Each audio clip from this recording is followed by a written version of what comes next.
பொதுவாகவே தைராய்டு பிரச்சனைகளுக்கு தைராய்டு குறைபாடு இருக்குது, தைராய்டு அதிகரிப்பு இருக்குது, தைராய்டில் கட்டி இருக்குங்க. இப்போ இந்த மாத்திரை தைராய்டு குறைபாடு யாருக்கு வேணாலும் வரலாங்க. சின்ன குழந்தைங்கலேருந்து பெரியவங்க வரைக்கும் வரலாம்.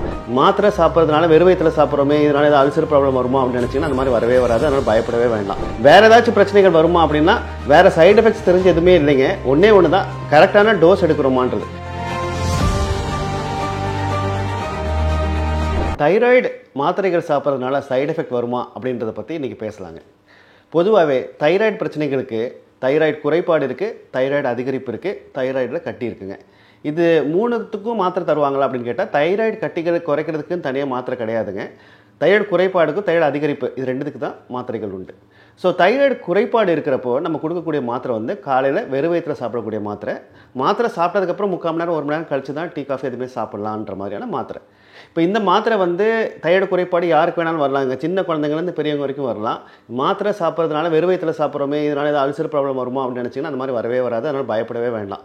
ஸோ தைராய்டு குறைபாடுக்கு சாப்பிட்ற மாத்திரனால அல்சர் ப்ராப்ளம் வரவே வராதுங்க. வேறு ஏதாச்சும் பிரச்சனைகள் வருமா அப்படின்னா வேறு சைடு எஃபெக்ட்ஸ் தெரிஞ்சு எதுவுமே இல்லைங்க. ஒன்றே ஒன்று தான், கரெக்டான டோஸ் எடுக்கிறோமான்றது.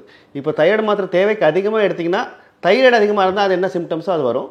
தைராய்டு மாத்திரை டோஸ் கம்மியாக இருந்துச்சுன்னா உங்களுக்கு அந்த குறைபாடு சரியாக தீராமையே இருக்கலாம். ஸோ இவ்வளோ தான் இருக்க முடியும் ஒழிய வேறு எதுவும் வர முடியாது. இது ஒன்றும் வலி மாத்திரை கிடையாதுங்க. அந்த மாத்திரை சாப்பிட்டா இதனால சைடு எஃபெக்ட்ஸ் வர்றதுக்கு இது உடம்புக்குள்ளே இருக்கக்கூடிய ஹார்மோனை நம்ம வெளியிருந்து கொடுக்கறதுனால கரெக்டான டோஸ் கொடுக்கணும், அவ்வளோதாங்க.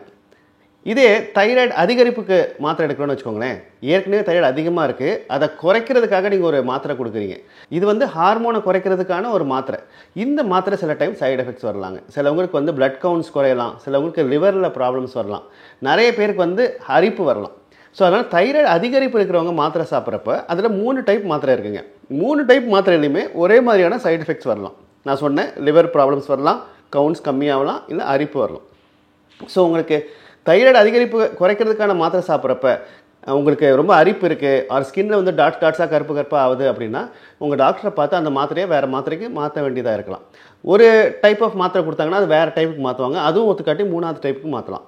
பட் 3 டைப்புமே ஒத்துக்கலைன்னா என்ன பண்ணுறதுன்னா அயோடின் தெரப்பி பண்ணும், இல்லாட்டி ஆப்ரேஷன் பண்ணுங்க. தைராய்டு கட்டிகளுக்குன்னா அப்படி கிடையாதுங்க. தைராய்டு கட்டிகளுக்குன்னு குறைக்கிறதுக்குன்னு மாத்திரையே கிடையாது. ஒன்று கட்டிகள் அப்படியே இருக்கலாம், இல்லாட்டி ஆப்ரேஷன் பண்ணலாம், இல்லாட்டி இப்போ ரீசெண்டாக இந்த ரேடியோ ஃப்ரீக்வன்சி அப்ளேஷன் இருக்குது, அந்த மாதிரி ஒரு டெக்னிக் வேணால் ட்ரை பண்ணலாங்க. ஸோ பொதுவாக எடுத்துக்கிட்டிங்கன்னா நிறைய பேர் கேட்குறது, சார் தைராய்டு மாத்திரனாலே காலையில் வெறும் வயிற்றில் சாப்பிடணுமே அப்படின்றாங்க. அது தைராய்டு குறைபாடுக்கு சாப்பிட்ற மாத்திரையாக இருந்தால். வேறு தைராய்டு அதிகரிப்பை குறைக்கக்கூடிய மாத்திரைகள் சாப்பிட்டதுக்கு அப்புறம் தான் சாப்பிட்றது. அண்ட் இந்த மாத்திரைகள் ஒரு நாளைக்கு 1 வேளை 2 வேளை 3 வேளை கூட சாப்பிடக்கூடாதா இருக்கலாம். ஸோ அதனால் எல்லாத்தையும் ஜென்ரலைஸ் பண்ண முடியாது. பட் ரெகுலராக நம்ம பார்க்கக்கூடியது தைராய்டு குறைபாடு தான். குறைபாடுக்கு நம்ம டைரெக்டாகவே ஹார்மோனை தான் தரோம். ஸோ ஹார்மோனை கொடுக்கறதுனால அதனால் ஒரு சைடு எஃபெக்ட்ஸும் வராது.